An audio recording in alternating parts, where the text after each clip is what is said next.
Welcome to the Blanco Wellness Podcast. Thank you for being here.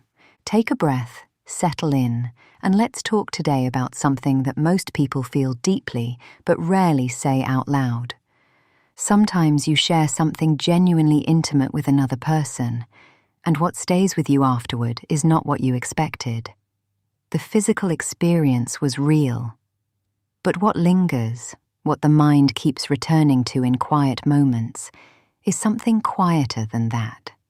The particular feeling of being close to someone without any of the usual armor on, the way they looked at you, the warmth of lying next to them afterward, the room dark, neither of you needing to say anything. The specific quality of safety that exists in that space when the performance has stopped, the self-consciousness has lifted, and for a little while you are simply two people who are genuinely with each other. That feeling is what most people are actually missing when they miss someone after a night like that.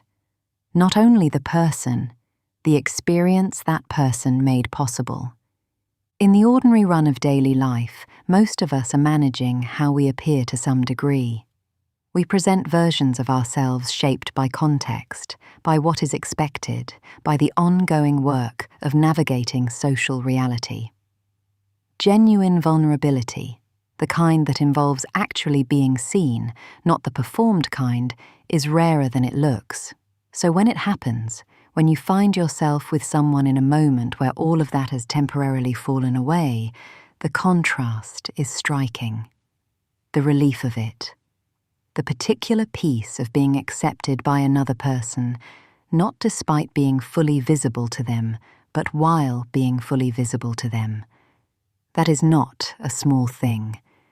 That is one of the most genuinely human experiences available. The afterward matters as much as anything else. Lying beside someone in the quiet that follows, feeling their warmth, noticing the rhythm of their breathing. This is its own form of intimacy, separate from and in some ways deeper than what preceded it. It is the moment when the connection either remains or retreats, when two people either stay genuinely present with each other or return, even slightly, to their usual separateness. When it remains, when both people are still actually there, still open, still close in the way that has nothing to do with proximity, the experience becomes something that tends to stay with you for a long time. The Buddhist understanding of genuine meeting describes exactly this quality. Two people actually present with each other, without performance, without the usual self-protective distance. It does not happen automatically with physical intimacy. You can share something physically and remain emotionally distant throughout.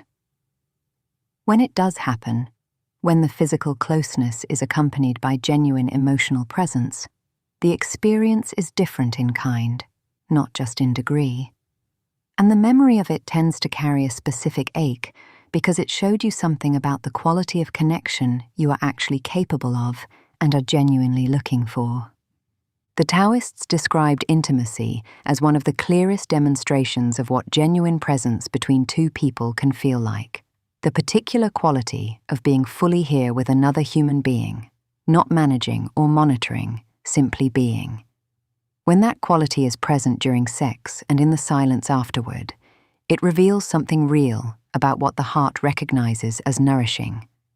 Not the excitement, not the intensity, but the safety, the peace, the specific feeling of being genuinely held by another person, not just physically, but in the fuller sense of being received and accepted. What those moments leave behind, beyond the missing, is clarity.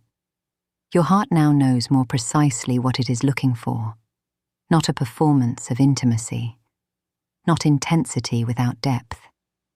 The real thing, someone whose presence allows you to be fully yourself, before and during and in the quiet that follows. That knowledge is worth carrying forward, honestly and without apology, into how you choose who to be close to from here. As we close today, I want to leave you with this.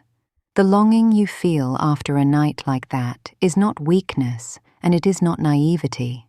It is your heart recognizing something genuine and knowing the difference between that and everything else. Let it be information. Let it point you toward the kind of connection worth building, rather than simply worth having for a moment. Thank you for being here with me today. Until next time, be well.